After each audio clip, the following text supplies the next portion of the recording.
ल है त अब मेरो कुखुराले आज कतिवटा फुल पारेको छ म तपाईँलाई देखाउँछु। मैले थोरै राखेर अरू सबै कुखुरा बेचेको हो है।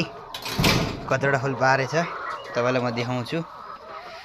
ल हेर्नुहोस् यहाँ आज बिहान बिहानै 4वटा फुल पारिसके। ल हेर्नुहोस् बिहान बिहानै 4वटा फुल यिनीहरूले पारिसके। जम्मा 25वटा पोथीहरू राखेको छु मैले, यसो अन्डा खान हुन्छ आफूलाई भनेर। ल हेर्नुहोस् त कति राम्रा राम्रा पोथीहरू छन्, लोकल पोथीहरू हो यो है। ल हेर्नुहोस् अर्को फेरि त्यहाँ जाँदैछ। यी सबैले दिनमा 20-22वटा फुल पारिरहेका छन्। ल हेर्नुहोस् अब यो चाडा फुल चाहिँ मैले टिपेर लान्छु, फेरि अरू पनि यहीँ गएर फुटाउँछ। ल हेर्नुहोस् लोकल कुखुराले टक्क अलि सानसानै पारेको छ। पहिला सुरुको हो भएर सानसानै पारेको छ। हेर्नुहोस् यस्तो राम्रो राम्रो कुखुरा छन्।